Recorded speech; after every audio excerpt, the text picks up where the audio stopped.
Start our stream. Recording. Share the screen.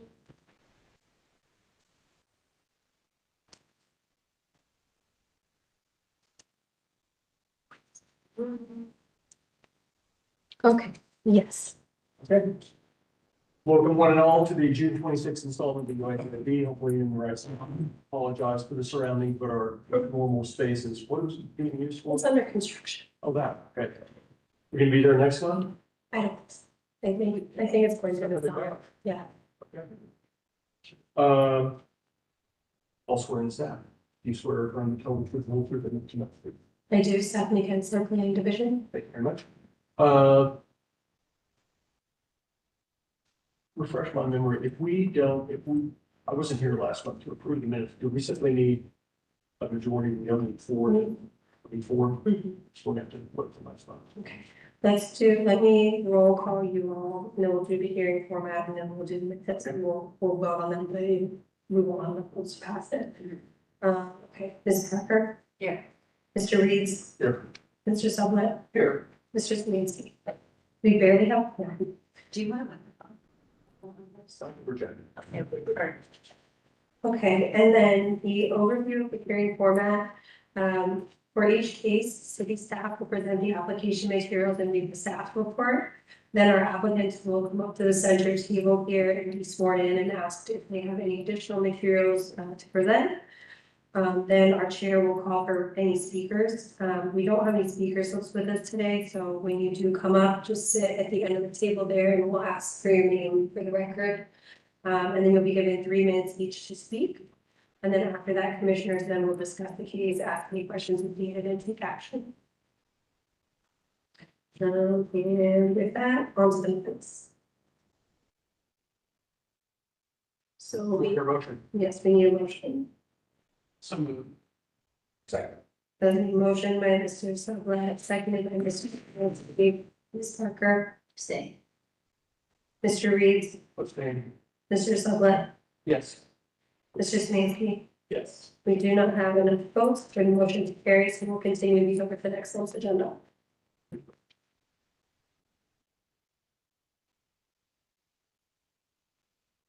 With that, it looks like we are ready for our first case. Matter number one, COA 2500 426 88 East 16th Avenue. Okay, thank you. This is a request for action. The applicant is requesting review and action on the graphics package for the Bloom on 16th and associated variances. The graphics include an internal illuminated 12-foot by 3-foot-2-inch projecting sign with the Bloom logo, internally illuminated 19-foot 4-inch by 20-inch parking wall sign, and then a non-illuminated metal 24-inch by 7 3/16 address numbers. The applicant is also proposing a new light fixture type on the front elevation. There will be 4 of them, 2 of which would display a 10-inch by 3.5-inch Bloom logo. The proposal would also require the following variances. Illuminated projecting signs, section 3376.02 requires illuminated signs to be located at a minimum of 50 feet from a building. The proposed sign will be placed approximately 6 to 8 feet from the building.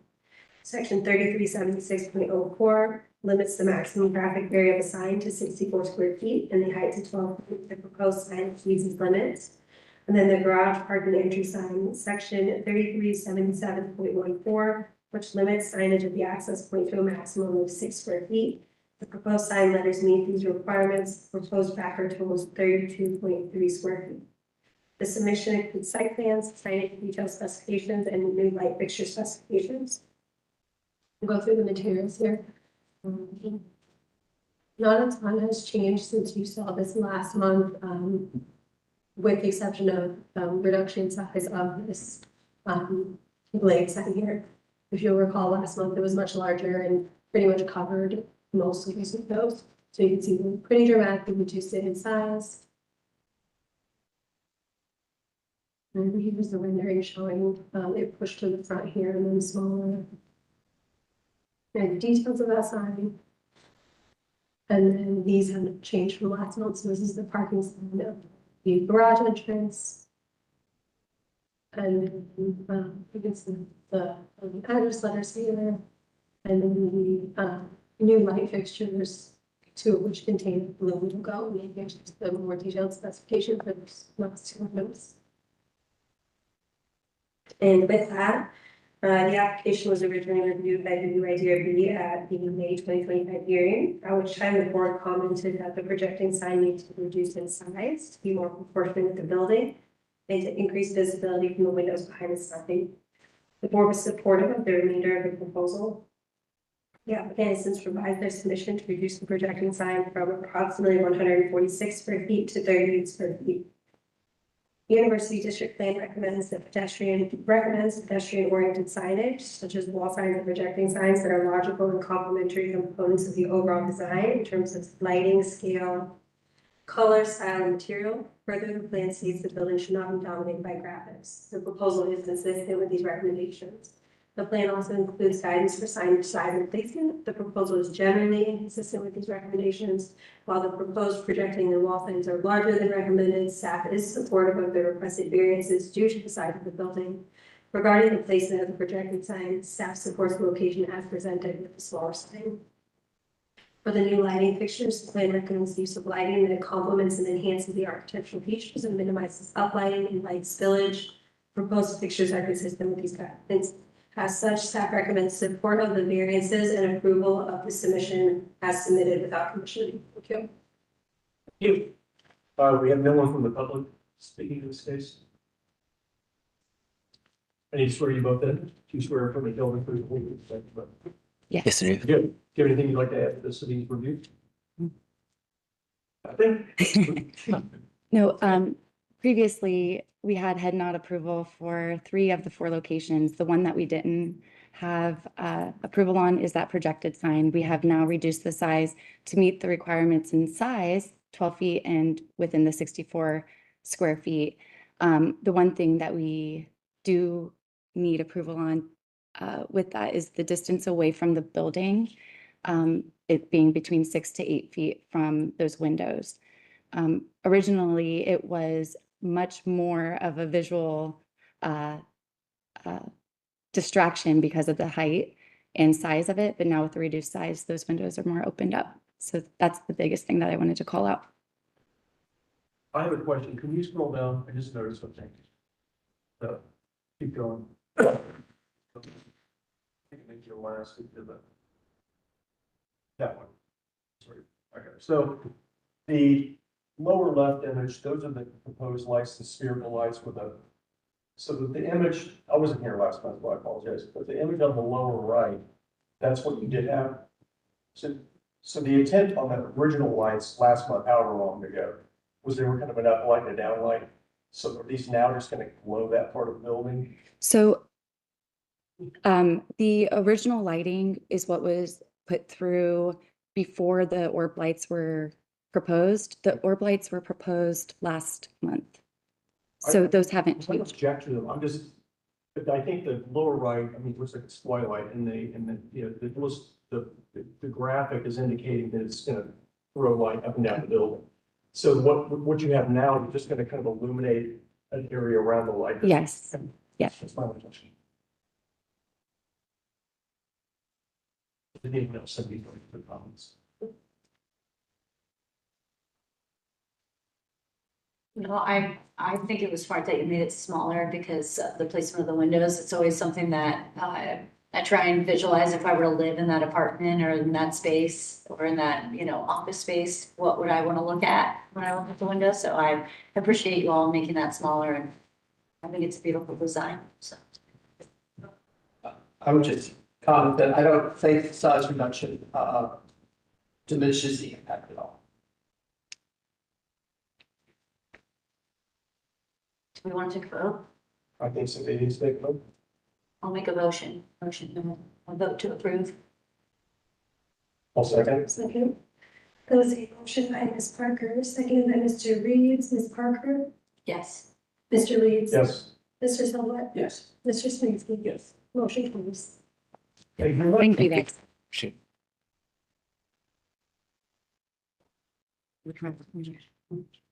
Which brings us to COA 2500-593, 2195 North High Street. Wait a second. Get one? Yeah, Okay, that takes us to COA 2500-592, 177 West 8. 584. I know. What am I doing? COA 2500-584. Yes. It was this time, Thank you. 2004 North High Street. Yes.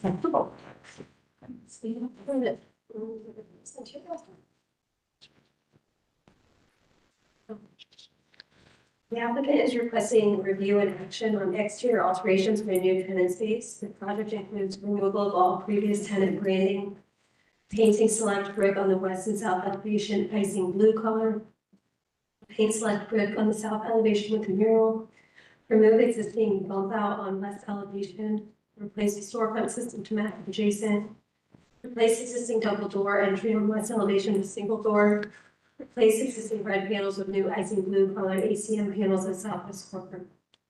Submission includes existing condition photos, floor plans, elevations, material specifications, and renderings. So this is currently a Wendy's, well, the shell of a Wendy's, and it is being proposed and changed into a cafe Zoom fest. I did know, any signage you see here is conceptual only at this point. We were gonna come for the signage as well, but there were still some details they were working out. If you see it in here, you're not voting on signage today. So that's just what this little note here is. So here is the site plan. We're talking about this tenant space here at the corner of High and 18.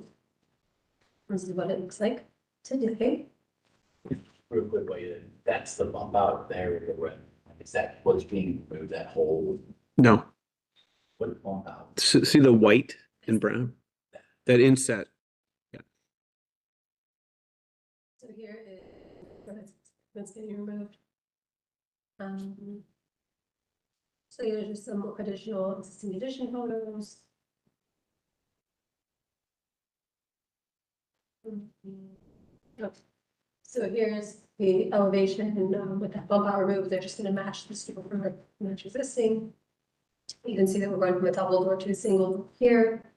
And then this is south elevation. We have, part of the hang up with the signage is we have heard from building and zoning that this mural is a sign because it has the strawberry logo, so it will be painted on the brick, but it's gonna technically be considered a sign, so that will be for vote in the future. It's just their material specifications and then the specs for the different colors they're proposing. And then here's the color elevations. There is gonna be a second tenant in this space. So that's why you see, what I think all was a Wendy's is getting some of the like shoe spaces.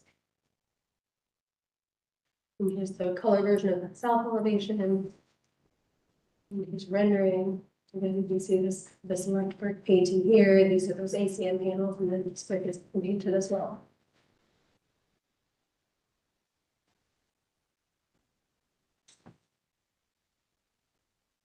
There's just the storefront schedule. So with that, the university district plan states that restaurants are an appropriate ground floor use and recommends at least one operable door on the primary public street, use of high quality materials, and a high degree of transparency on the ground floor. The proposal is consistent with these guidelines, and staff would recommend approval without condition. I just ended to swear you in. Sure. Any questions? You swear affirm to tell the truth, the whole truth, and nothing but the truth. I do. Is there anyone from the visiting public that has like to say something about this case? Any questions? No. Oh, like, What? Yeah. I want to hear from you. Sure. Again, as Steph said, it's, the whole space was Wendy's, roughly 4,600 square feet. We're taking roughly 3,000 or 3,100 feet of the space. They're working with a couple different users for the remaining portion of it. Wendy's had installed that, I don't know what you want to call it. Big red wall. Not the big red wall, but the insert in the storefront, which just obstructs visibility into the space. You know, have a scratch kitchen. We have a lot of light and energy in the space. We want that to be visible from the outside. So we're requesting that we take that out, match the storefront. The existing storefront and it'll be uniform with the entire front portion of it. Relative to the signage, Steph, I don't know if, I mean, the only thing I think that's a question is a mural. I mean, see, I think there are specs for the other signs in the package, but if we do it later, that's fine too. Some questions about whether a variance is going to be needed also that hadn't been resolved yet, so I went ahead and pulled it out. Okay, no problem. We're happy to come back. So to be clear, we're not voting on the painted brick. Voting on this sign. So this brick is getting painted, right? Yep. And then on top of the painted brick will be a sign, so It's a- brick getting painted grayish. But not on the messaging on the. Yeah, it's, Is it gray or blue? So well, that's blackish gray. Yeah. No, that's the storefront. Yeah, it's black. Maybe that's just on the storefront painting. I don't know. I don't know if that was pulled out of the, I don't know if my package has it or not, but it's basically black with white letters through it, kind of the inspirational statement of Nourish a Good Life. I mean, the strawberry is not, I mean, I don't know if you've been to Cafe Zupa's, you get with each meal, you get complimentary hand dipped chocolate strawberry. So it's kind of our thing. So, I mean, I guess it's not really part of our logo, but it is part of us. I think the objection with the city was that because of the strawberry, it turns into a logo. So that's why it requires variance, I guess. I mean, all of our new stores have that as part of a mural.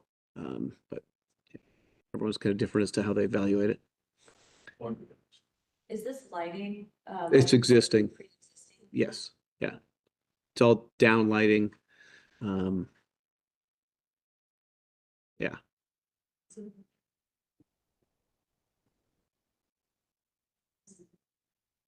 So yes, this brick is painted. right. And this is the strawberry mural in the future. And we're voting on strawberry too. And the projecting red panel that Mr. Szymanski, you asked what, that's gonna be the other tenant, so yeah. Yeah. So I don't have an answer. What are they gonna do? I don't know.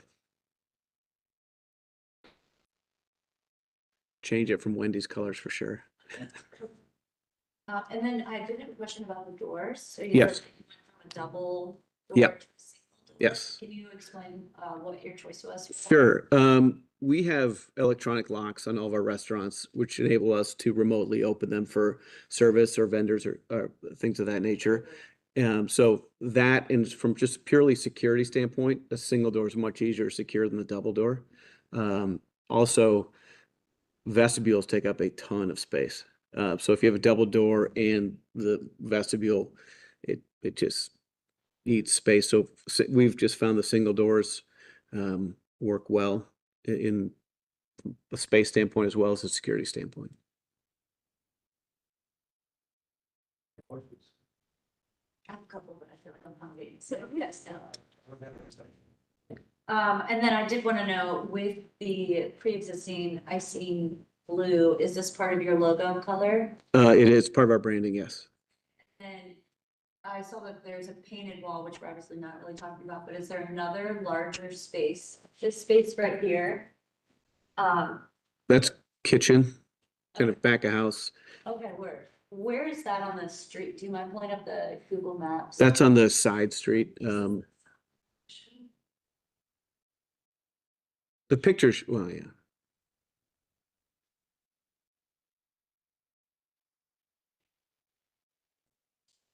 This will be Black. strawberry and blue as in fish. And then that's the entrance to the parking garage for the apartment building, where there are some dedicated spaces for us as well as some common spaces for the other retail. I have haven't seen that color on a building, so I'm really intrigued to see how that goes. I love the idea if you end up doing a mural or a logo. It's something that I would recommend is that you hire an artist to do some sort of interpretation of it, some local artist. Because I think that would assign some pride and probably Sure. have less graffiti that could happen on a space that's open if it's, Yeah. somebody knows somebody who did it, you know.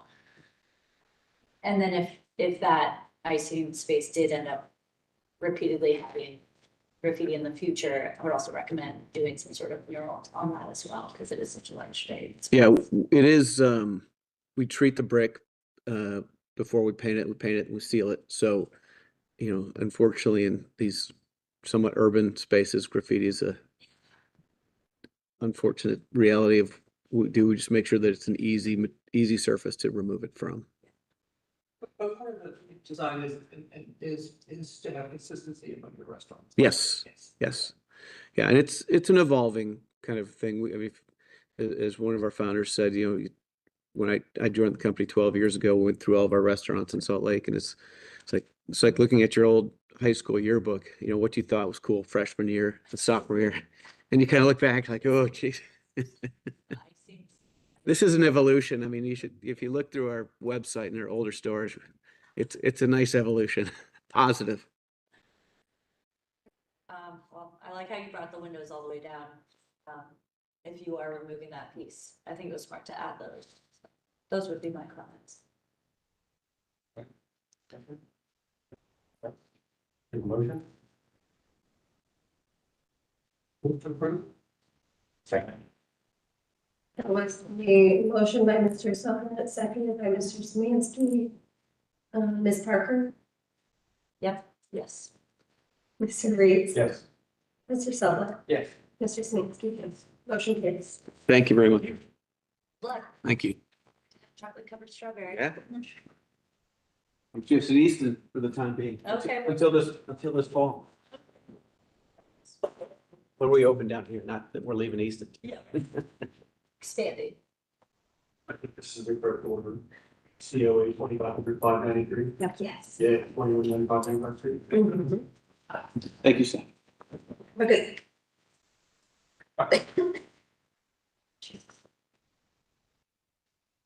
This. Okay. All right.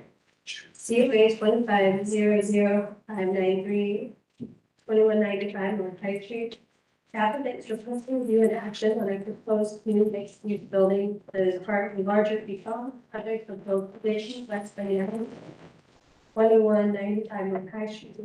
The overall project includes demolishing the existing and providing a new home for the University Baptist Church, 837 beds of student-oriented housing between the two buildings, ground floor retail along Lynn Avenue, indoor and outdoor amenity space in the Lane Avenue building, and vehicular and bicycle parking at the Lane Avenue building. The portion of the project under the jurisdiction of the UIDRB is the 2195 North High Street portion, which includes the demolition of the existing building on site, the Little Bar, and then a new 9-story mixed-use building, which would have the University Baptist Church, including the first floor, 41 units or 151 beds of student housing on floors 2 through 9, and then a third floor connector to the 50 West Lane Avenue building. The submission includes existing condition photos and site plan, demolition plan, proposed site plan, elevations, building sections, floor plans, material specifications, renderings, and contextual plans for the larger project. And what are the materials for it?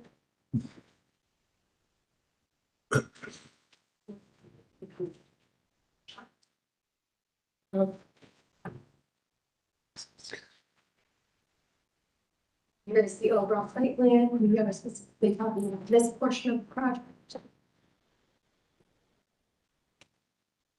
There are some contextual images of the surrounding area. Here's the streetscape. This is the existing site plan. Here's the Little Bar building.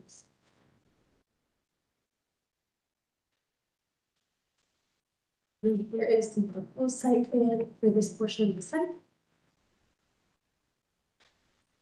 We have our elevations. This is the east elevation, which would be east High Street, here's the north elevation. And then we have the west and south elevation.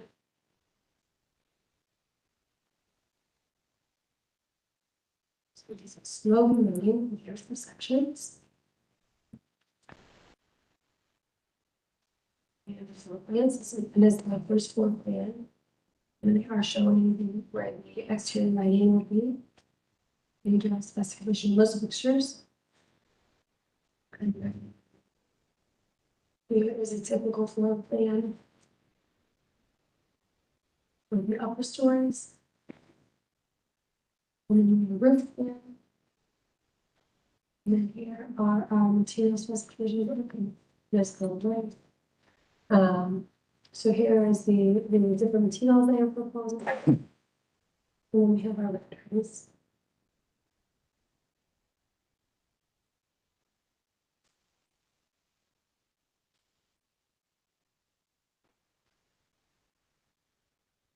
Here is some detailed sections of the building. And then here are the material specs again. And let's scroll down so you can see the lighting fixtures, the room.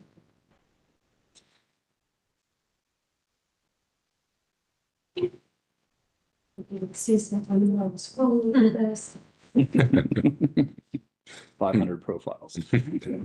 But there's one, they're all part of it. I didn't mean to inundate you. At least they were supposed to be.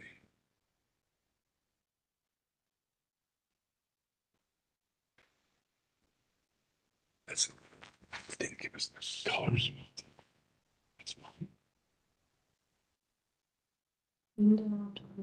We'll say that these aren't the proposed colors. So they just. Because that one is. Okay. Yeah. So these are some banner holders. So you can see the downlight elements on there. And then, these are the which are indicating the elevations. And these are down the floor please. And there are some areas of lighting as well that are labeled. And then I think I see how to zoom back out.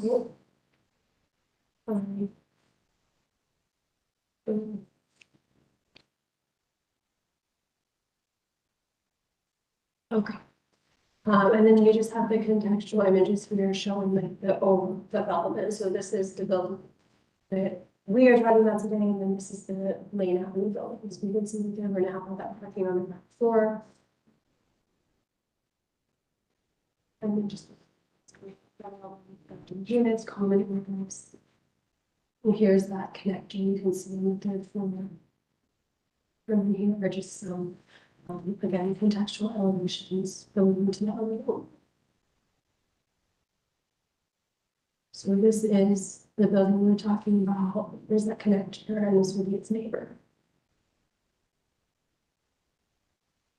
And they provide the material palette as well.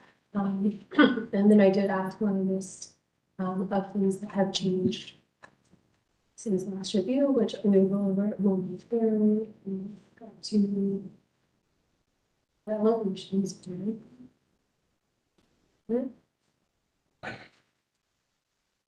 Okay, this is no stop for now. So with that, this application was last heard by the UIDRB at the May 2025 hearing.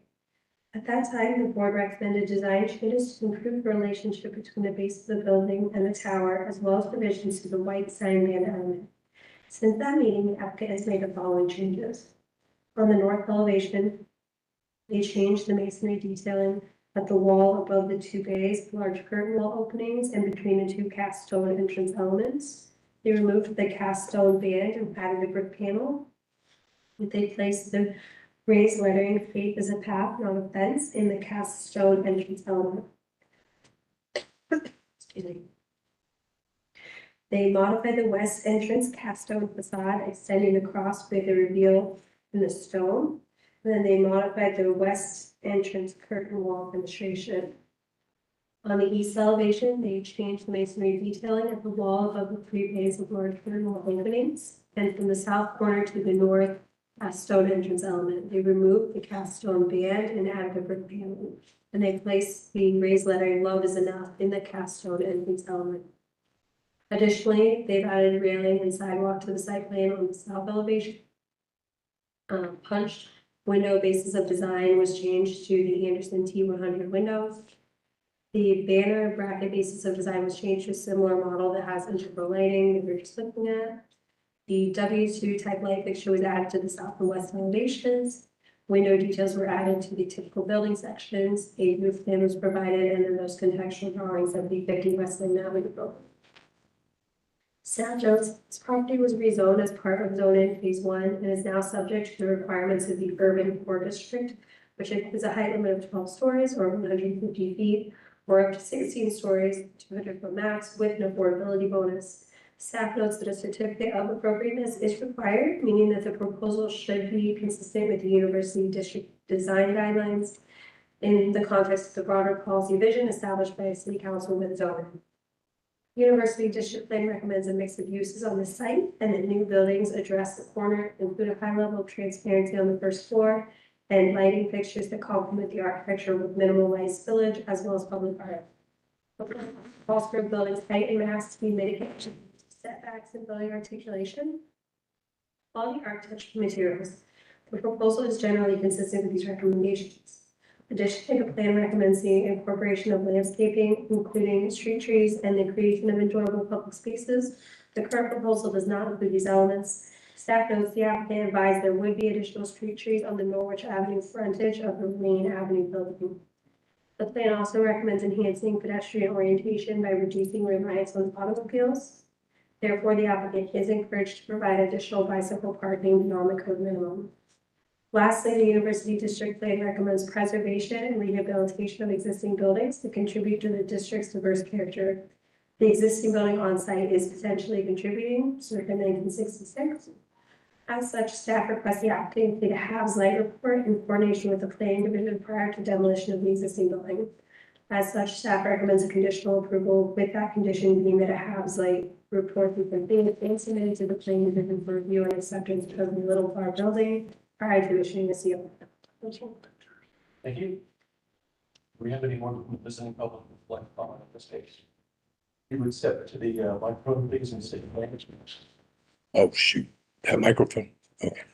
Sorry. Sorry. That's fine.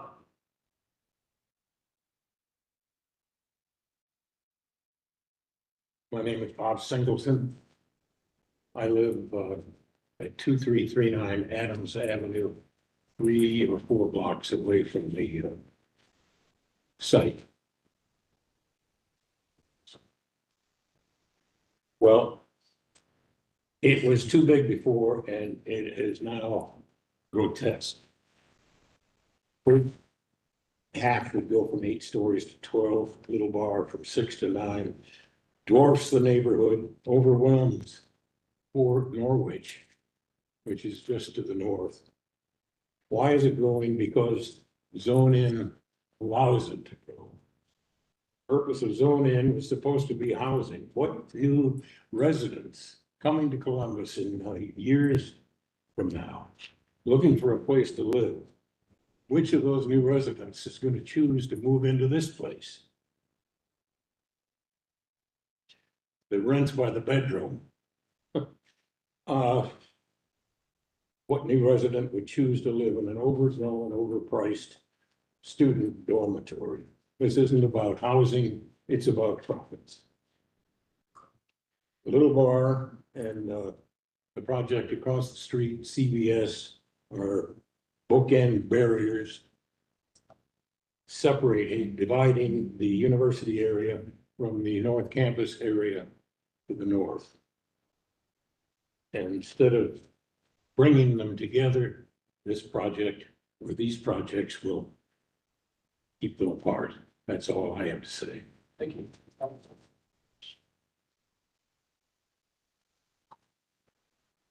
Yeah, I think I need to. Do, I do. Just, I mean, real quick, we covered it was all part of the context and, we're also, as part of the overall context, provided the parking and the bicycles at the garage level. We're creating a north corridor on the west side of the church in between Newman Center and our project to kind of really facilitate a more called gracious movement from the north campus to the campus as a connector, because right now you're in an alley or whatever. One thing about the street trees, and again, we're not against street trees, love to have them. Our submission to the city as a preliminary site compliance specifically left them off. Now, I'm not sure why. That might be, we're going to wait and make you do it later. That's fine.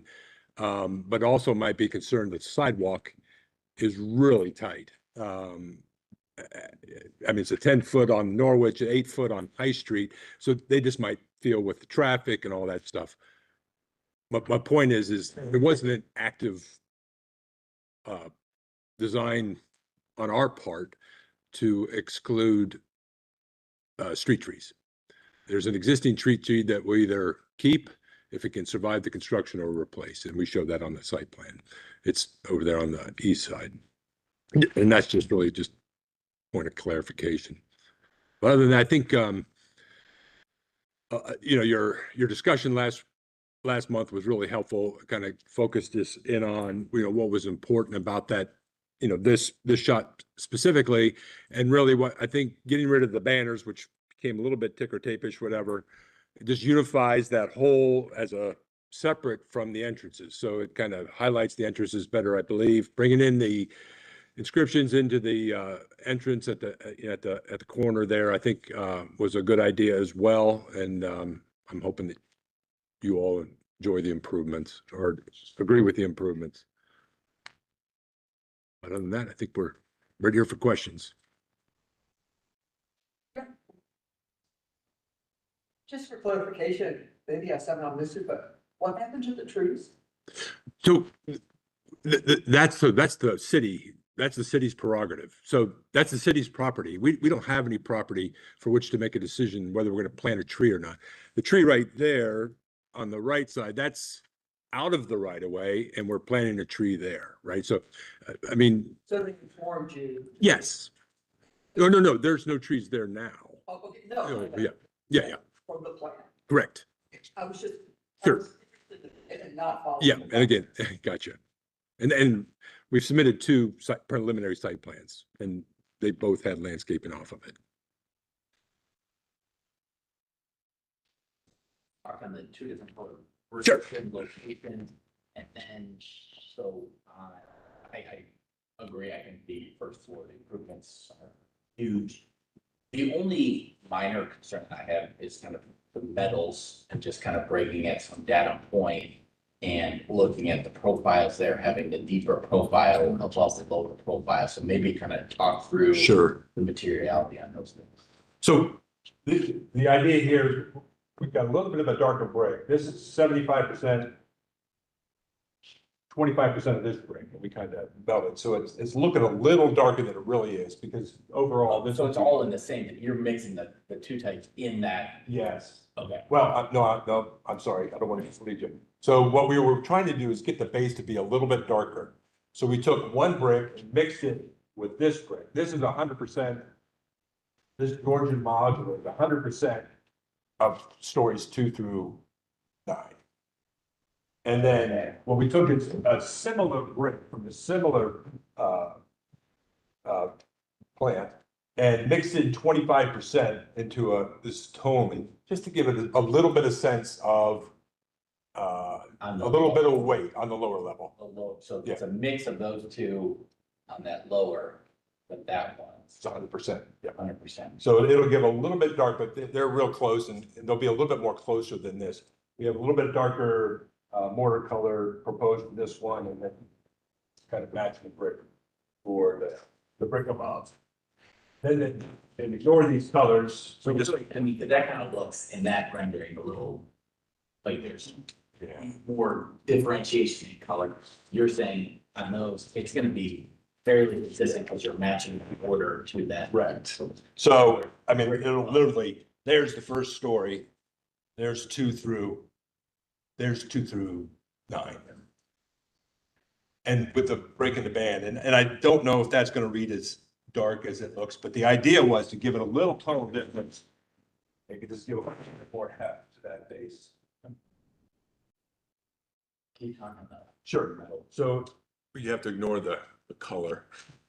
We just got these from the manufacturer yesterday. He was a little bit, they were late and they did not ship us what we asked. They just gave us profiles. But the idea was that instead of having a uniform coat of these guys, we maybe take a little bit larger profile in a darker color, which this is not.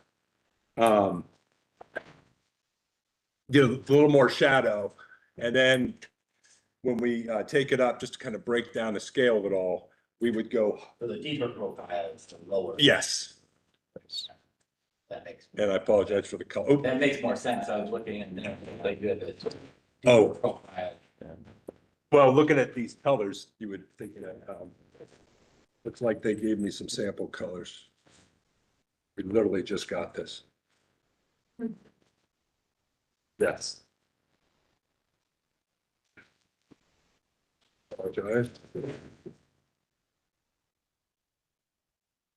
Well. Hey, Kyle, can you?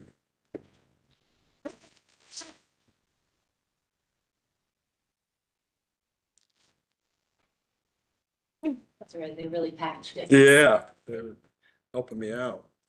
So, it would be totally similar. So we would have, the darker with the shadow, wider profile. Or it's in deeper. Yeah, that guy. And And then the lighter. so it seems a lot closer than what that rendering. Correct. Yeah, I apologize for the rendering. Even those, yeah. Those are, even in the brick, I can see when you look at screens. Yeah. From our screen to the computer to there to PowerPoint, it all starts to morph a little bit, but this profile would be that lighter one. This is getting into the detail a little bit, just because I've worked a lot about that transition. Have you thought about the detail of that, how that's gonna look? Because anytime I always get nervous changing a material without some break in that facade and how that. So they've got a, for the lack of a better word, J-cap, right? And so, because the bigger ones on the bottom, our profile is going to come down, and this is all rain screen. So we can just shed it off. The bottom one, its profile will be able to sit back of that and give you a good shingle effect. And then, we're showing that we don't have lap joints. We're going to express the joint. We have a splice joint. So there'll be a splice plate and it comes together as opposed to And is this concealed fastener or? exposed fastener.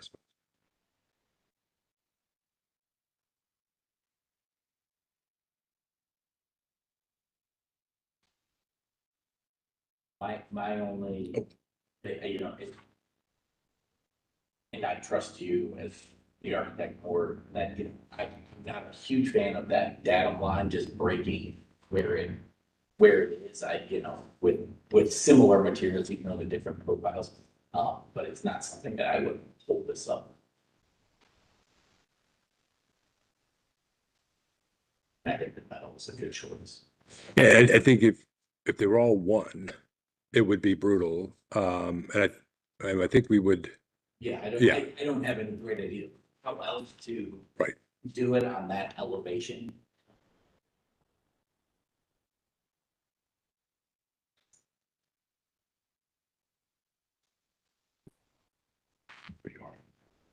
I love how you added the brick.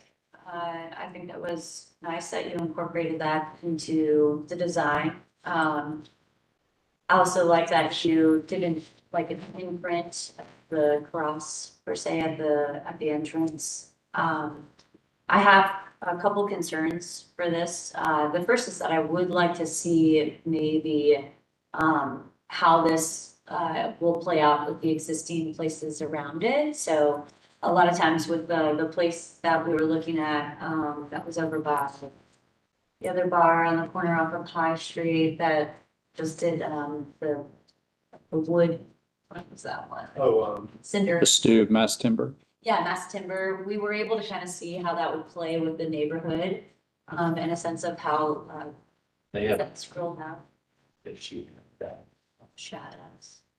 oh, you're saying on that. You're talking about a shade study. Yeah, I don't think there's a shade study. But you have, I think there. so are you asking for a plan in a broader context of like, this is your proposed building and this is what Yeah. around the catwalk? yes, So yes. we're the north end of the block, and then we have right of way on the east. And then our property's on the west. The south is, I mean, I think we have the similar idea of a open storefront masonry. Just for somebody who's not an architect, I'm a photographer, and so a lot of times I need to see things visually, and I just Do we- felt like that would be. Right, do we have the perspective, I think shoots down that way a little bit, maybe not as much. Yeah, Steph, is there a plan that shows this? so, I We mean, only see one side of the building, so it might be a little bit interesting, we actually have this, just look at the site plan thing. so, yeah, I mean, Domino's Pizzas are adjacent and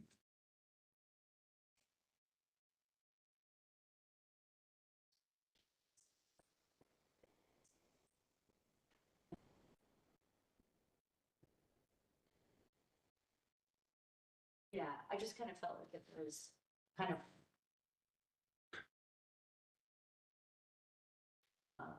What is that called? Is that what this is? What we have seen in the past? The shade study. Yeah, A shade study is gonna be like an aerial, it's gonna have like different times of day, and it's gonna show you like where the shadow of the building is gonna be. right. It includes like different times of year, so you know, in the winter, you know, the shadow's gonna be this as opposed to in the summer. But this is not that. This is, correct? this is Okay. not that, but I'm not sure that that's necessarily what you're talking about either. And I don't know if that's as relevant, because that's not, that's based on height rather than the design, which the height is. The height is Yeah, allowable. So the better, that shades towards, Yeah. that it wouldn't be relevant, I suppose. So I guess my follow-up question to that was, do you know, did we already kind of decide how close the building is with the sidewalk? Because of the height of the building, didn't know if that sidewalk could be pulled back even further to allow for a larger open. This is a 0 foot setback. and it's 0 and we're at 1. 1 foot behind the roadway. 1 foot behind the right of way, yes, sir. And again, it's a very small lot. I mean, the entire lot is less than a quarter acre. And I believe the city was pushing this, well, and especially on the east side, that datum line is right on the right of way. All those existing buildings are built right to the right of way. So I mean, Just thinking that with the height of this space, I would like to see a larger sidewalk, especially if we are at some point going to add some trees or, you know, add some landscaping. I didn't see like any outdoor public space as well, so I didn't know if you could show me where that was in this design. so we are built 1 foot from the right of way on the north, the east, and the west side. So, and the west side's the alley. And on the south, we're 5 foot off the property line, which is really the back alley and service entrance to Domino's Pizza and what, but I could, Station one, you know, yeah, I forget all the restaurants down there. I forget, I think I don't know if the library's still there or not, but Buffalo Wild Wings and stuff. So, you know, we tried to keep it 5 and knowing maybe full well that Domino's might not be the highest and best use, that when that's built, somebody's going to build probably to the right of way line. And we wanted to give, so we got that 5 feet there to the south. But really, I think the idea of the current zone in is really transparency at the first floor. And this is what we're kind of showing here is all the activity, you know, we're not parking anything up against the windows. We're not doing anything like that. We're trying to really bring in the active space in the church. And that's what that hatch is along the east and north elevations, just kind of showing the depth of transparency, what uses are there. Correct me if I'm wrong, but they're not requesting any variances, which means what they're proposing is consistent with the code as far as setbacks, open spaces. Correct. While it may be a deal to have it set back a little bit further, so there could be some more of a public space as far as from a code perspective, and they're looking at like what's. Well, we're talking about design here as well. So I just was thinking, because that other space that was further down on High Street that we already had voted on, they had like that seating area, they had like overhang for rain, the timber building is what I was talking about. I just thought that they did such a good job of kind of incorporating like the existing space and pedestrians that were kind of around. I didn't really see that reflected here. So I was wondering why it's a difference. So some of it has to do with the church's program, right? So obviously if there was a restaurant, that'd have been a, you know, great idea, overhang and stuff. But with the church's program, they're tight. And for what they're using, they're actually potentially looking at mezzanine space to, you know, fit all their program in.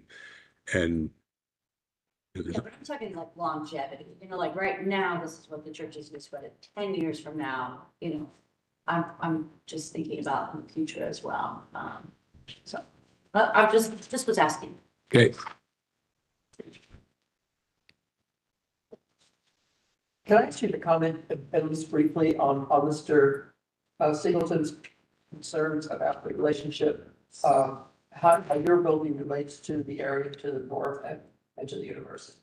And how Yeah. you see of that relationship? I have always been a proponent that student-oriented housing belongs in this zone. Because what's happening now, and I am a father of a kid who graduated about 3 years ago and had to find a place north of campus. And what's happening is the university is not going to get rid of their student population. They're not going to quit accepting kids, and they're not building any housing right now. So what happens is the inevitable pressure goes out to the neighborhoods. And if you look at what's going on to the north and the east, you get single family homes that are trying to be renovated that I'll bet you, I'm going to talk probably out of school here, but I know at least 2 homes that my kid lived in were death traps. And what's going to happen is this pressure is going to keep on moving. It's going to be profitable for people to move single family homes to satisfy the demand of student housing, and kids are going to get hurt. And until that happens, I mean, I hope that doesn't happen. But this is the exact space for where high density housing for students should be. It alleviates the need for cars. It's pedestrian friendly. What ACC provides is supervised housing for kids that are secure, clean, and well maintained. And so I would respectfully disagree that I think this is the solution. And I think we've tried to make a good connection, which if you left alone, the university, the city has not made a nice connection, moving from the neighborhoods to the north to the campus where the kids go through. I don't think so. And what we're trying to do is create a nice one that's safe, secure, well lit, well landscaped. But you have it. If you have anything, I feel strong about it because I really do believe the neighborhood to the north and east is being, to me, a little bit destroyed. It's not a neighborhood fabric, and the buildings weren't built for what they're being, what's happening to them now. You know, whole backyards made into parking lots. It's crazy. It's not what was envisioned.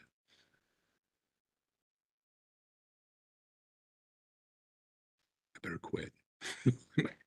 That relationship, you're right, involve urban issues, and issues itself. Yeah, and again, student-oriented housing right next to the university, it seems like a no-brainer. I mean, it really does. And it is such dire need. Was it 30,000 units at last count that they're short? Or something like that. It was in the 10,000s, not hundreds. Curious stuff that hasn't necessarily any bearing on this, but do you know if the university has any preference? I think I know what the answer should be, but I don't know if there's any official statement like, we would rather kids not reside in what were traditionally single-family neighborhoods, east and north of campus. We would rather have them closer to campus for a lot of reasons. I don't know that. Yeah. I mean, I'm right. Up there to put out a statement on those kids. State that the university has rented these type of projects before because of their housing. That's what they're going to rent. I guess I would just, add to your statement a little bit. I guess I'm saying I didn't support this is, and to your comment on this isn't the needed house is what does happen is there is a need for student housing. And the hope is that the sprawl into the neighborhoods turn back to the other type of single family housing that we need. This site isn't going to be a single family house, isn't going to be a duplex from its urban nature and its zoning.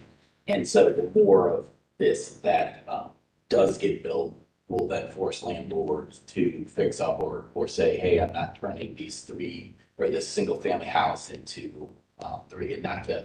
This very case that come up, but what we're seeing later in another case is single family house or a house turned into 3 units, very dense on a single family lot. So that's why I think this.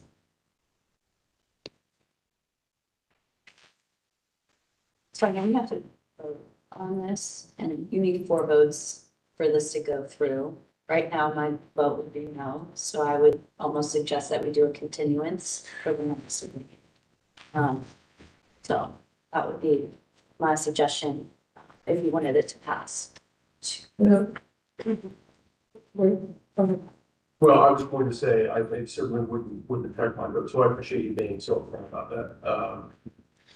Short of you saying that, I was gonna ask, there wasn't at the last meeting, and we have no architects on the board tonight, unfortunately, if you feel as though the comments that were directed to the architecture have been addressed since the last meeting.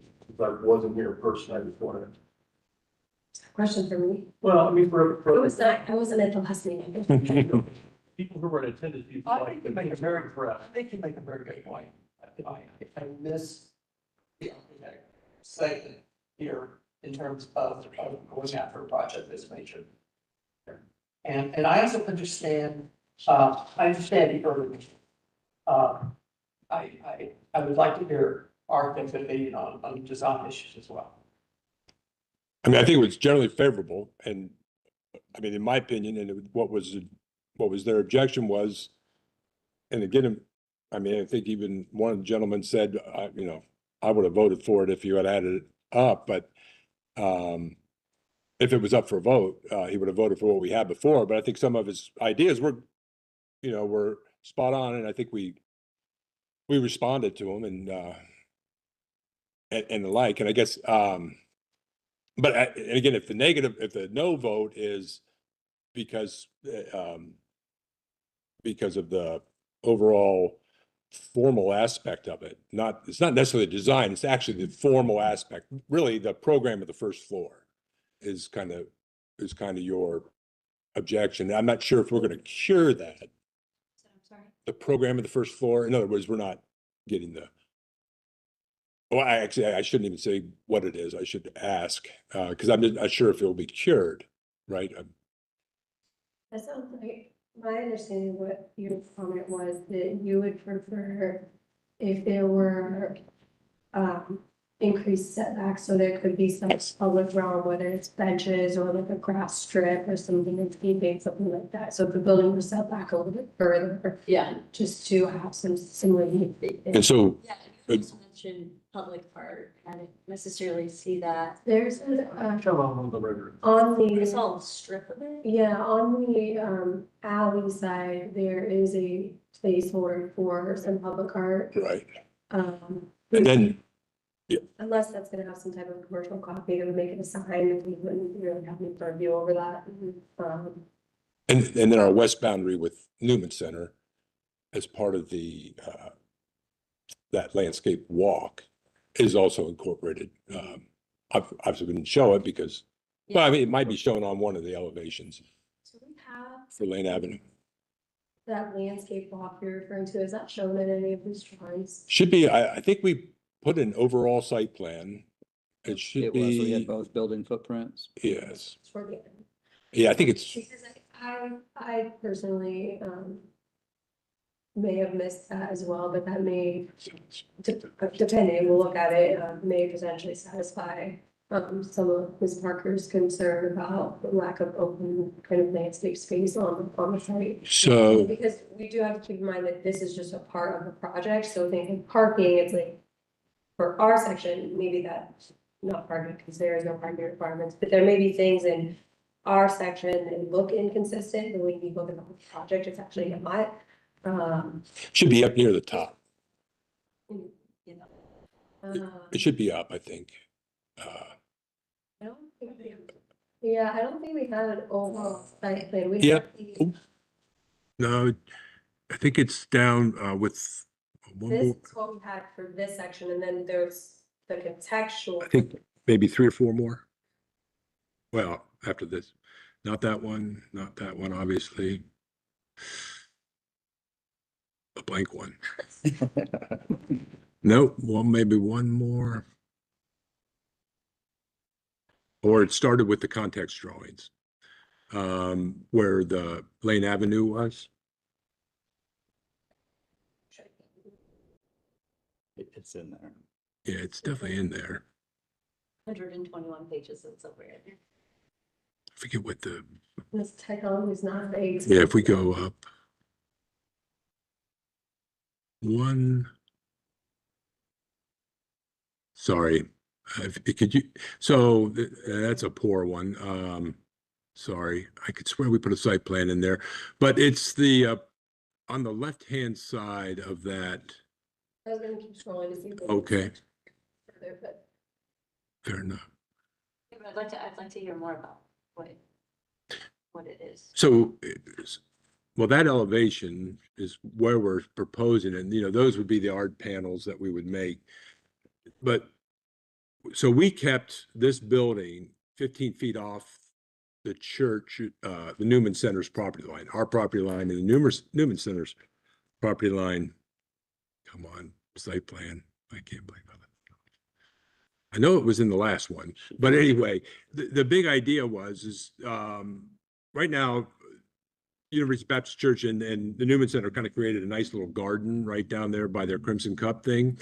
And so we're obviously going to rip that apart probably, but we're going to rebuild it. But then we're going to extend that north. And we kept the building 15 feet off the property line to allow that public, not private, public sidewalk. We have bike racks at the north side. We're going to have a bus stop at the south side. So kind of really integrate the whole thing. And I apologize, we didn't have that. Correct. Yes, ma'am. Yep. from Norwich down to Lane. Yep. Norwich all the way to Lane. You don't have our previous. Sorry. No promises in this. It'll be awesome if you do.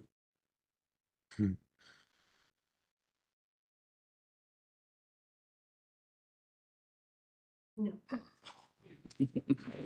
Something. But I need.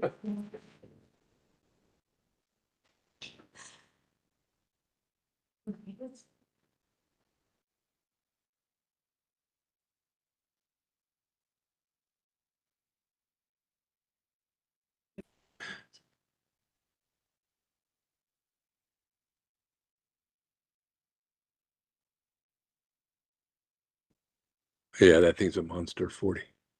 And then I thought this one was up front. I don't recall seeing it in. But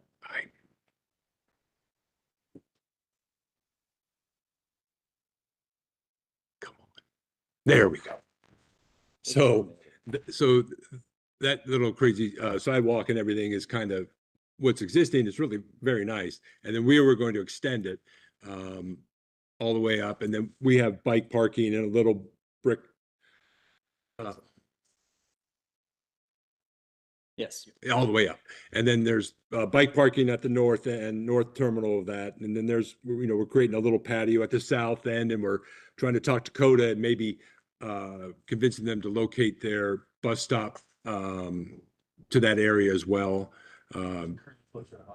It's, oh, yeah, right now it's in the middle of our stairway where we're proposing the stairway to be.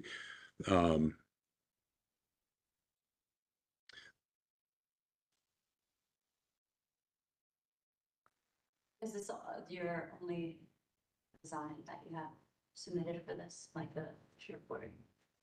So we have, because this project's not part of the UIDRB, so But I'm trying to see where your outdoor space is, your trees, and I understand that you're saying that it's at another property. It's hard for me. no, this is the other property, right?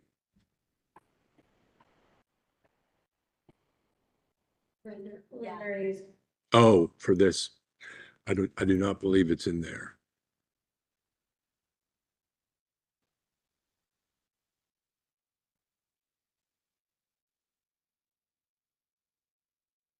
Wondering, and so we can circle back to whether you all are comfortable voting on this without any other members of the board here. I mean, we do have a quorum, can vote, but to your point, there'd be minimal to no landscaping up on the portion, is then you like to taking this into consideration, and then also, I wonder, is there, and I'm just asking, if that's okay, you don't know. Is there something that you would be comfortable with making a condition, like if they could add some, maybe they can't plant street trees here, but they could do planter boxes or something that would soften the space? Or is it really? Yeah, I think I'd like to see it. And again, planter boxes would be completely up to the city, and glad to do it, but it would be irresponsible to say, yeah, we'll add planter boxes, right? Because I can't say that. I mean, only the city can say this. And I say this is a landscape architect against doing landscaping and almost any sort in this type of environment it's so brutal. I mean, Yep. It's damn near impossible to get anything to grow. I mean, there's no space, there's no dirt, and I think it looks great if you've got the space, but to really appropriately have this, you need a lot of space, not 3 or 5 feet. You need 20 or 30 feet to really get into the, and I respect that you don't have that much room. I mean, you just Right. don't. So We're only 80-foot wide lot, so a 5-foot setback, Carrie's saying, is nothing. I mean, you're not doing anything. You're just killing things. plus, and I say this based on our firm having done a lot of projects in this area. Check on, and just kids walk by and purposely just tear the crap out of stuff just to see if they can break a tree in half. I mean, I'm sorry to say that, but it happens, it's like, that's $1,000 tree. Right. It shouldn't be a deterrent of doing it though. Like, I mean, I have. But I guess, so, and I agree, but and I might disagree with whether it should be a deterrent. The only reason I say that is it is such a small sidewalk. It is only 8 foot wide, and from the right of way to the property line. And that is not an 8-foot sidewalk area, right? I mean, there's a lot of kids coming from the north, going to the south and blah, blah, blah. So, to throw a tree in there, and we already have the pedestal for the arch in there, that's awkward, right? So Setback. Just be smaller. Makes sense. Or you vote on the size of it. No votes. Okay. Because if I would then suggest a smaller building. there's no variance. It's Would just, just need one to map that much. well, I mean, we This is, to put landscape up against the building is not an urban environment. It's a very suburban nature. Typically, that's why you see the street trees. And the issue that the city is having here is they don't have a large right of way to put street trees. And, speaking as a developer, we don't have the option to push the city to say, Right. put street trees or not. That is their decision. And I'm so not I necessarily, would not be in favor of setting the building back more, put a landscape bed in front of a building in an urban environment. I think that's entirely against what, is trying to be done in this area. And the max I could give you is 15, because otherwise we need a variance, right? You can't step back any more than 15 feet. And 15 feet sounds big, but it's not. It's just not big. And it's not very urban. I don't think so either. So, I mean, there are pockets maybe, but the pocket ought to be 30, 40, 50 feet deep and make it interesting and something that is habitable. But the church, and again, I mean, you got to give them some deference. They're trying to be, they opened up their facades and they're playing well with the zoning code, I believe. More than, I mean, I think they've embraced it. From a programmatic standpoint, it's tough on them, right? It becomes a 15-foot by, which would be the max, by 8, a 1,200 square foot space that they just don't have that kind of program to give.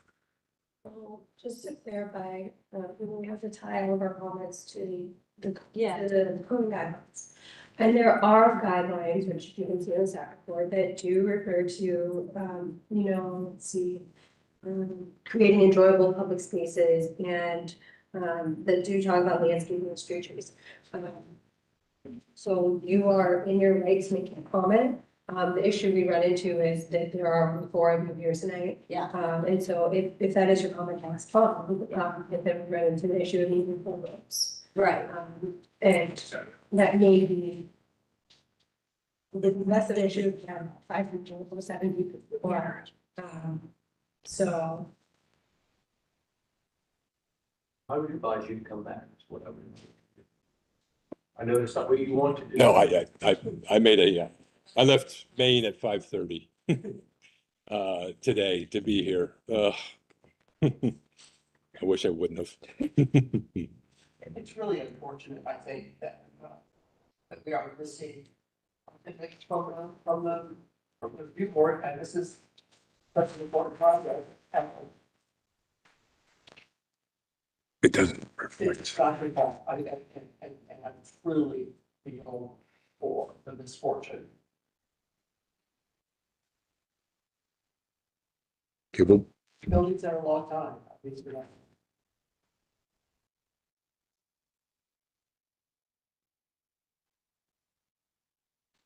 This is one of the actions we do need to take action. well, I mean, I don't know what is a no vote, a killer? I mean, well, we'd have to, What is? I mean, what's this? When if we ask for a vote, If there were a no vote, they come back next month and take. and the significant changes would be how many feet would have to step back off the right of way? I'm just looking for a number. I can't give you that. So it's incurable. So I guess that, and again, I'm just a little frustrated, right? I mean, that it's, I mean, how long's a piece of string, right? So, What's that? One vote, and if there's a few here. got it. Okay. That will be brought up at. Correct. It was not brought up. I understand your frustration because there was different people here last time that commented, so you came here at this meeting. And that wasn't a concern on setback.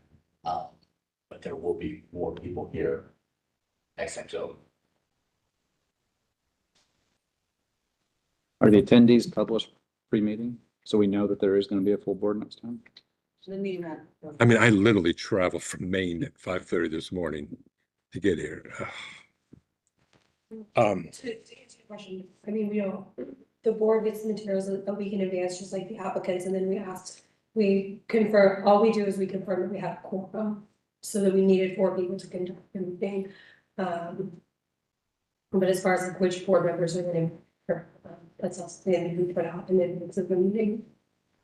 Because honestly, it could change. I mean, we let them know if any of them were not going to be able to make it today to let us know in advance to cancel the meeting. because things come up and some people comes, they come and, so we can just know something about. And I do want you to know that, like, I do think that this is a beautiful building, and I know that you are working really hard. This is something that, you know, obviously we have community members here who are also just as passionate about it.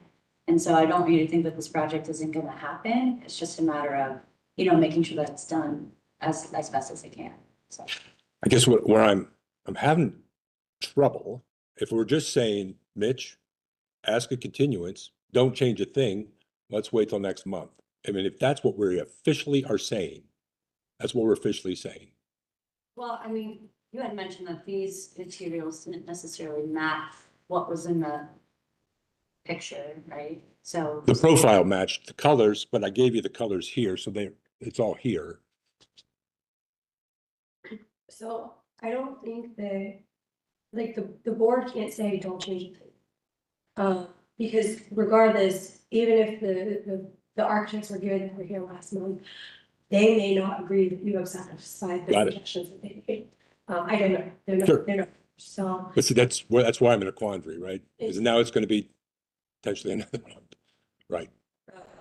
So I mean, we have the minutes, we have the recording from last month, you made some changes, you know, you think you satisfied what they asked for, but they're not here to say, yes, we definitely did, and we would approve this. So it is, Is there a chance that it gets passed at the business meeting? on usually, I would have to check, Why not? with the city attorney, because sometimes the historic preservation commissions do move to take action on things during business meetings, but it's under specific circumstance, and this board frankly does not have business meetings often anyways. Oh, I thought you had one every year. I think I'm the only one that said that I would vote no. There's 3 other people, and I don't know exactly how they were gonna vote. I just wanted to let you know that I didn't want you to have to come back and drastically change a whole bunch of things if that's the case, so. You know, what we could do, so, In all fairness to being over that, I would be a yes vote, but I am not here next month. yes, vote, and I will be here next. It's a bit- I mean, it's a bit of an indictment against the board. We just, Well, I guess what I'm wondering is, should we have a business meeting in advance of the next meeting and ask the people who were at the May meeting, that out of this meeting, do you feel, look at the materials, are you satisfied that your comments have been addressed? And are you gonna be at the next meeting? If you say yes, you need to freaking be here. I would pass the management, because we don't have business meetings frequently enough for me to be I know. familiar exactly what. And this is never come up, and just, you know, I'm sympathetic with. It is unfortunate, and if there's something that we can do to offset the fact that the issue is we don't have attendance tonight, I'm happy to ask what we can do if we do have a business meeting. I just didn't know if that's what that answer is. Is it worth the ask? Certainly, I'll ask. Yeah. this is what they have it like All 2 weeks before. this meeting at any time. I don't think so. We have business meetings scheduled for them. We just don't forget because we never have a need for them. If there is a need for them, I will talk to management and see what we can do. To at least give them some assurance, because the business meeting is 2 weeks before. So if we could have a business meeting to talk about the revised submission, whether it's this exact thing or you do make any changes. And if at that time there are any substantive comments, they can go back and make some last minute changes before the next hearing. I appreciate that. But I need to run them past. That's it. What I'm hearing, I think it makes the most sense to continue this application. A no vote. We don't make no votes, we would make a motion to pass, and then it would not pass.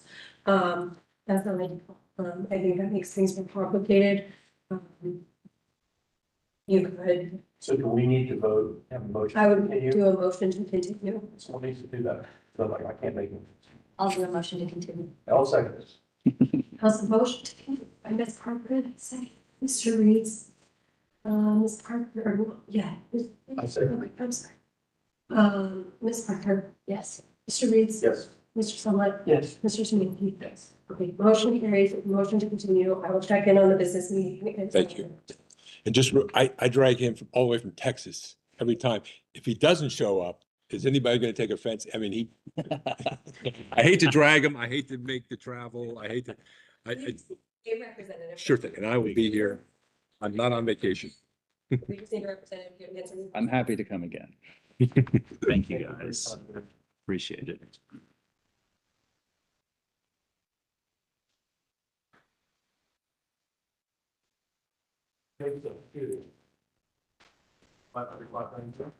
Yes, and so this is our last piece, this is the third. So it's on your place, because they are requesting action for variances, but the design is George. So maybe.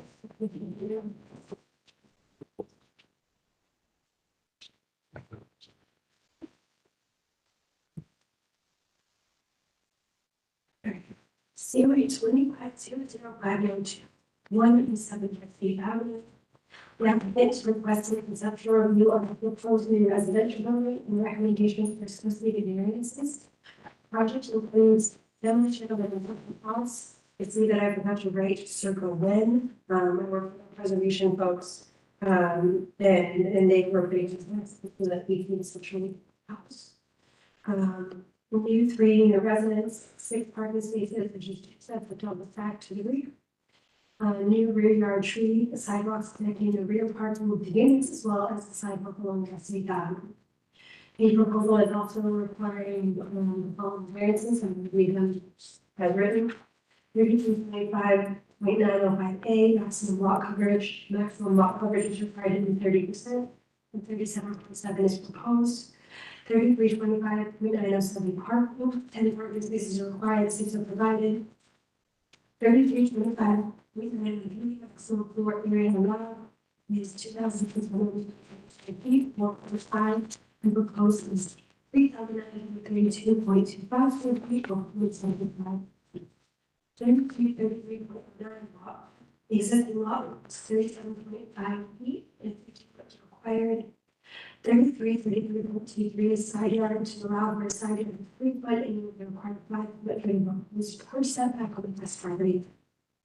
Submission includes existing condition photo of the site again, foundation structural assessment, both site and floor plans, elevations, and then the various requested bridge. So here are the materials. This is the existing space. This is the proposed site plan. And you can see the 6 spaces here, 2 just stacked. And the 3 units. Like you see the front, you see the side. 4 fronts. And then we have our elevations. This is similar to the project we looked at a few months ago. Just a little wider. I'm sorry, I can't hear you.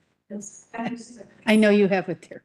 I was thinking this is similar to, the like result, it's just a little wider. Yes. And then this is the existing home on site.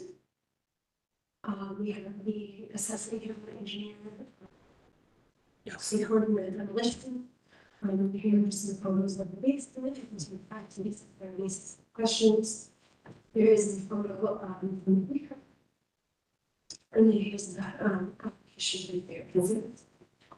We're going to here to the application. Okay.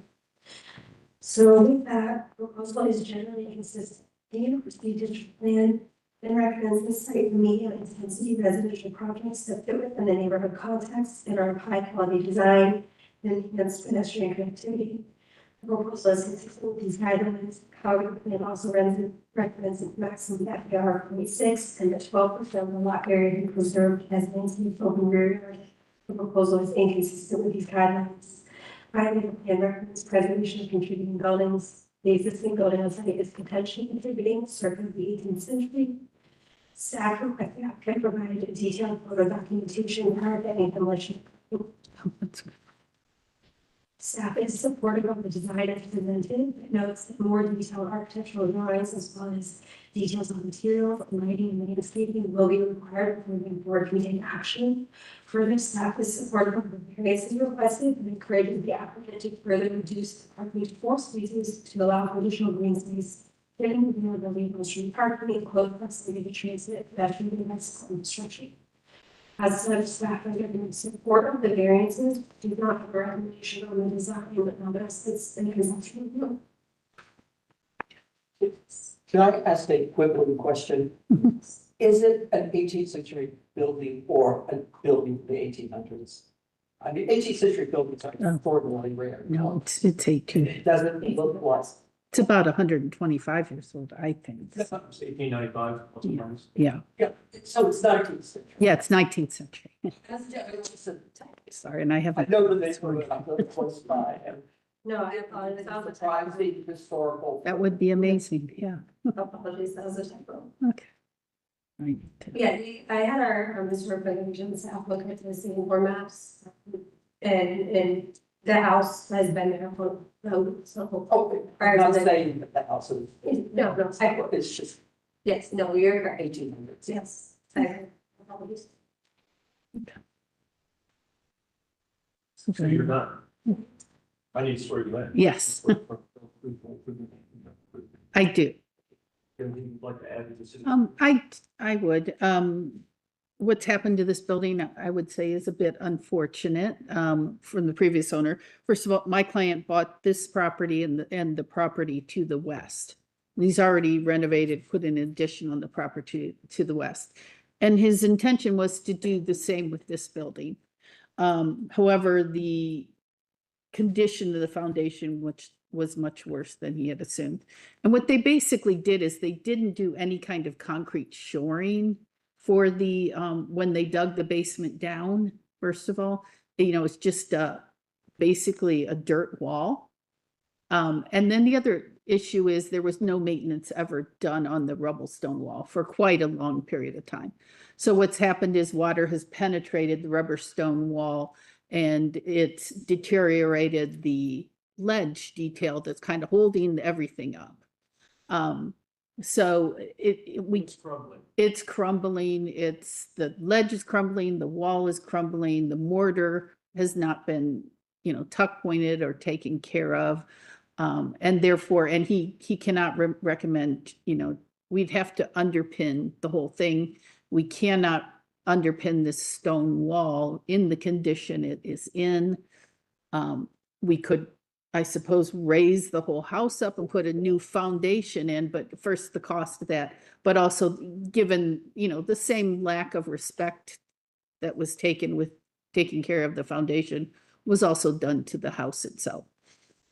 So that's why we're proposing demolition for the structure. Just secondly, I don't know how many months ago approved a somewhat similar request up the street. 8th, unfortunately, is one of those streets where it's pretty much a lot of 1970s, 1980s apartment buildings. It's been renovated. I would say the density of this is very similar in the floor area ratio to many other buildings on the street, if not more, especially across the street from this. There's just a whole line of, and the majority of the neighboring buildings, are just paved backyards, no green space, et cetera, et cetera. So this is a little bit of a smaller building than what was approved previously. And just a tiny bit wider, but not much. The other thing we are addressing, because he owns it, is right now, we are actually pulling the building away from the west property line. And right now, even just the sidewalk on the property to the west encroaches into our property, basically, which he owns both of them right now. But Did you replace that sidewalk with working on the property to the west, or was it the original sidewalk? it was the original sidewalk. Yeah, quite a bit. So that's another reason we're doing the, at the minimum, and it does become a 5-foot setback on that side, is to just give us a little more space. We're actually doing it on both sides, but, we're trying to get a little more space there, to allow for that other building to, I'll just say to breathe a little bit and, because I think they're 2 feet from the property line now or something like that. So we tried to keep kind of a traditional aesthetic and respect kind of the architecture of the previous home that's being demolished. So we did the flat roof porch and, add a little bit of detail to the gable and more traditional windows, double hung windows, etc. So our hope is to get, approval for the demolition, a recommendation on the variance, so we can keep that process going, knowing that I do need to bring in, the final drawings for, for final design approval. And we are scheduled to be, I believe, at the zoning meeting for the review board next week, the 7th or something of July, just FYI. Yeah, thanks. That is Yeah. approximately the. Yeah, whatever. Yeah. So, are you done? Yes, I am. Thank you. To take a vote on variances for, right, and she wants comments, we have any regarding. We just need to. Well, typically is what we do though, I mean, I think, or do you want to discuss for, there's a vote matter, I thought we would typically vote on those things. It's almost like the design. It influences the. We can talk about it together, we'll just. Just Yeah. to be clear, the UIDRB does not have demolition. I know, but Okay, I just want to make sure there was not going to be action that said like. yes, but I feel that Yes. we want your input, of course. So. And it does, we did put the comment in the staff report about requesting photo documentation of how before it's demoed. Something that.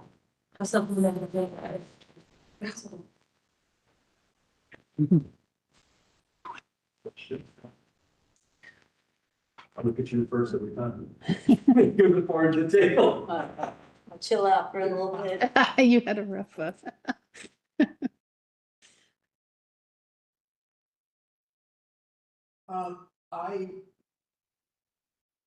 in favor. I think the demolition is inevitable. And,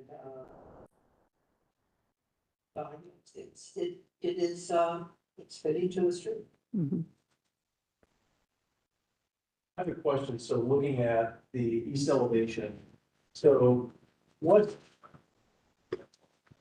happens, I've not looked at the floor plan that here, is it possible to get another window, to get 4, 4, and 2? Yeah, we could. Mhm. More restoration? Yeah, my client has been very accommodating with those requests. So I'm sure he wouldn't. Yeah. Yeah, that's where I feel like. Mhm. Is this a bedroom on this wall?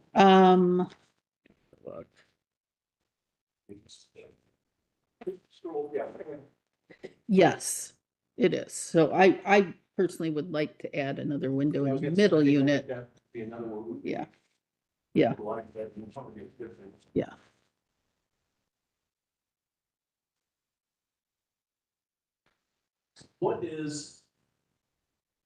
What's the material here? So you're going up the stairs, you've got some sort of ornamental railing, I like the post, and looks like some detailed work on that. What's happening there?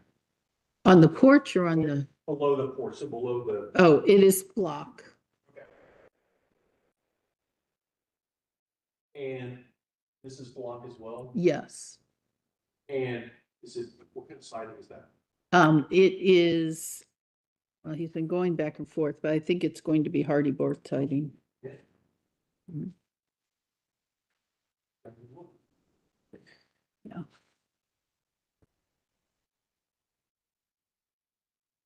Is the porch? It's hard to tell from the site plan existing, if the front setback is saying exactly where it's now. Or is that porch moving forward? So what I typically do is we're required to do the average setback of the building, not the porches. So what I have, and you can see that the project to the west of me above us actually has a porch that is much deeper. Columbus, it's kind of amazing that they let you do any depth porch into the front setback, but the building line. So we are asking for a building line variance simply because the actual established building line doesn't meet current zoning codes, the historic. Yes, I'm interested really in where the current building sits to where that is. Well, you have both site plans, so. It's pretty, yeah, it's pretty darn close, actually. I mean, I basically maintained the front setback because that was, Mhm. This is existing. Yeah. So if you compare it to the building to the west. yeah, see, they go by the bay window there, so it's from the bay of the one above, and then I take the one below, but I also, curiously, the average setback is actually the historic setback as well, so that worked out nicely. It looked pretty consistent. Mhm.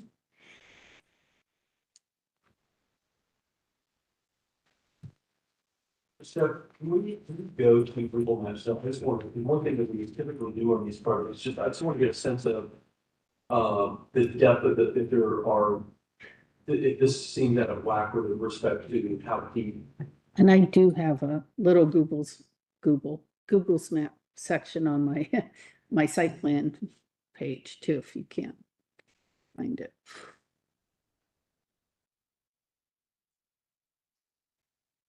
Stream view or Just a area.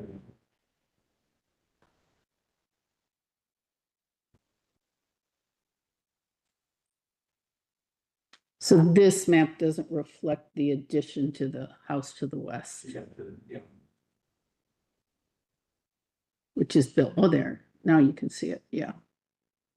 Which I guess you guys approved, that was pre me working with this client, so. And if you kind of pull down and look across the street, this is where the other way, yeah, there you go. Yeah, okay. This is where you start to see kind of the typical development pattern that's happened in this neighborhood. Some of them built buildings in the back, or they've extended it and paved the whole back. I mean, it's similar to the first block that we looked at from our previous submittal. And then if you go further to the west, those have, they've just basically created a whole parking court. And then there's a big apartment building there across the street there, so. So one of the variances would be 10 parking spaces are required, 6 are provided. Mhm. There's always a little bit of a, I believe the review board prefers me to not go down to 4 spaces and to want keep the 6 spaces. I do think 10. So, yeah, and my comment would be, it's not as easy to park on West 8th like that you might think, just because there's so many apartment buildings, so. This has no bearing on this, but I'm just curious, so, does the city, as things fill in, and presumably there's gonna be more beds in here than there are now? Yeah, Right? yeah. So, does the city, how do they monitor how many parking permits they get? And I'm just wondering if there's some relationship between, we've added, maybe they came that granular, it's like we've added 12 beds to this block in the last 24 months, we can't issue as many parking tickets. So like, I can find a place to park. Maybe it's not, it's like first come, first serve, I don't care, maybe $25. I believe it's based on the house itself, right? So, Yeah. well, the one on Woodruff, and I never really verified whether that was the one applicant that said, Yes, if you get a variance for the parking, that is true. so that would this not be able to issue any street permits? Oh, Any variance for parking, that's what they had stated Yeah, I in have to there. go back and look. I did verify that claim with the parking services folks and that was true, but I have to go back and see exactly what the language was. And I don't know if that's for of a certain size, because I mean, in either way, there's a parking variance here, Yeah. whether it's 6 or 4. And I mean, I think that would be pertinent thing, because Yeah. the 6 would then be more realistic units, here. And you all can totally approve the six, it's just Yeah. because the plan recommends. Yeah, they always 12% do. rear yard, so we would kind of see that as a trade-off, but you also, if 6 seems appropriate based on what you know of the neighborhood and the parking conditions. I will say, not this client, but other clients have gotten parking passes even though they've had variances. Just, But I don't work on high rises and things where, there are those kind of parking variances. I do these smaller projects. And, my client owns he owns, the building up the street, he owns the one next door. And he actually finds most of his, because it's close enough to campus and to Short North, So your client's preference on the parking would be? the 6 spaces that I have shown. I know he's not gonna wanna give up on 2. Just looking ahead. I think the reduced number of spaces can be an issue for the area. Okay. You saying going from 10 to 6 or going from 6 to 4? I think certainly going down to 4. Yeah, could I've, be an issue for the- yeah, I've run into that before. That's, It's 6 bed. yeah, there's basement bedrooms too, so 3 per unit, yeah, yeah. But I agree, which is why I typically don't want to reduce the parking when I go before the area commission any more than I feel is reasonable, because I know that is a concern.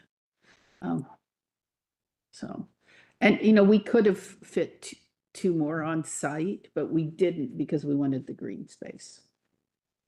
And it just seemed, You made the right choice. yeah, seemed overdeveloped at that point, so.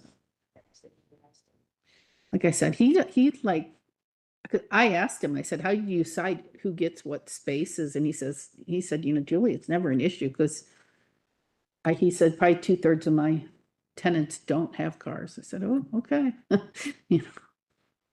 This area is serviced pretty well with buses, et cetera, but. Anyways. So do we vote on the package? Well, we're only voting on the variances. No, just on the variances. Yeah. You mean individually? Is that a single vote on the variance package? Not individual variances, but just. I mean, if there was an issue with one, we could talk about it, and, Actually, does anyone have any issues with the variance? So we make it easy on ourselves. We don't, then let's just, even though we're down on the variances. Okay. Do I have a motion? Variances. So, I'll second. was a motion by Mr. Split, seconded by Mr. Reed, Ms. Parker, Yes. Mr. Reed, Yes. Mr. Split, Yes. Mr. Smansky. Yes. A vote of support of the variances as directed. Is there any additional design feedback you want to provide? I like what the guys What I said. We're talking about windows. Yeah, adding some windows for sure. We will do that. And I did try to take comments on the other similar project and incorporate them into this. I know you had the fencing and some things like that we addressed. And Is it a flat roof on that side? Is that? There. yes, I thought matching the porch detail on the front was important to match here on the side. I could do a pitched roof. In fact, I had one and he said, Top of the roof line, not the porch. yeah. Where it comes out, like, I almost feel like. Oh, that just cuts in a little bit. I mean, I could carry it straight across and have a deeper overhang. So this is inset, it's not a shell. Yeah, it's inset. Yeah. Oh, okay. Yeah. Thank you for. That allows us to get that porch in on the side. So it gives each unit their own kind of entry, their own porch. In fact, he had me make that side porch a little bigger. I can see I'm missing a line though. I have to fix that. But yeah. And I mean, of course, they're not going to be 100% flat. They're going to be slightly sloped. I like the details that you added on On the gable. Oh, good. Because I.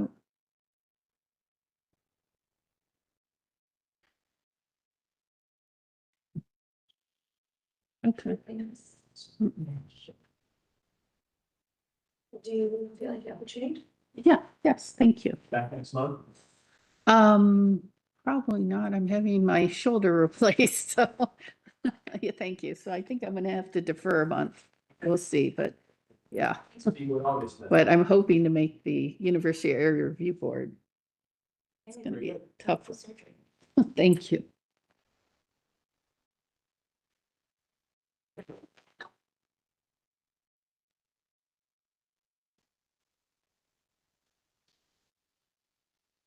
Thank you.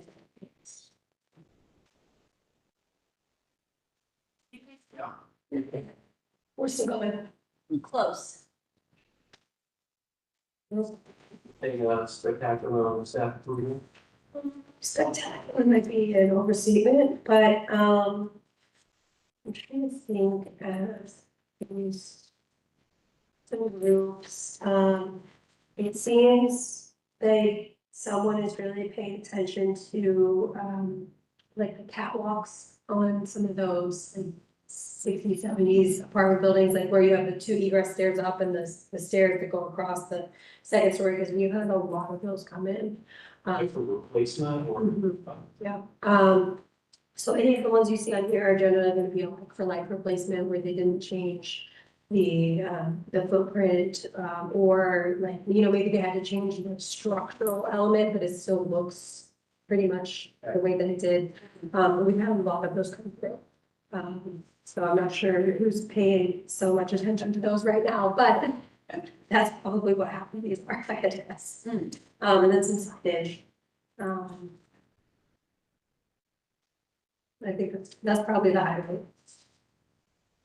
But we do need a motion, you know? We do need a motion for these. You don't want me? I did the minutes like they I'm trying to. voted to approve the staff. Oh, second. Was a motion by Mr. Smansky, seconded by Mr. Reed, Ms. Parker, Yes. Mr. Reed, Yes. Mr. Sublette. Yes. Mr. Smansky. Motion carries. So we do have one last item on the agenda. If you recall, we do an annual recertification of the staff approval list. Last year, the staff approval list changed to a common staff approval list across downtown Mission University and East Franklinton. So that's what this is that same list with just some minor modifications. The big thing is university district specific is this language for windows. There was already an asterisk here, with some explanation, but it was pigeonholing us a bit. I was explaining to Ms. Parker that it's really, a result of like those 60s, 70s apartment buildings that have like the slider windows. The way the language was written previously did not allow us to staff approve those. But they had, like before me, historically been staff approved. So we were in somewhat of a pickle with precedent. And what people were replacing them with it was the same type of, it wasn't altering the character of the building in any way. So that's really the impetus of changing this language. So that's the big thing. This sentence at the top changed a little bit. We just moved the word generally around a little bit. I mean, I could pull up the other one if you want to see exactly where it was, but the intent is still the same, that if something pretty much matches the guidelines and there's nothing, you know, egregious, then it's staff approval if it's on this list. And then staff has the authority, even if it is on the list, when we're comfortable, we can still bring it to the board. So if you have any questions about that, or if you want me to pull up language and compare with what's existing versus what's proposed, I'm good. We don't need to. we do. Oh, we do. Took a look at this already and I motion to approve. Somebody else wants to dive in further with me. I'm saying. Okay, that was a motion by Ms. Parker, seconded by Mr. Reed. Ms. Parker, Yes. Mr. Reed, Yes. Mr. Smansky, Yes. and Mr. Sublette. Yes. Motion carries. That's Meeting adjourned. Are we done recording? okay. Andy, do we stand adjourned?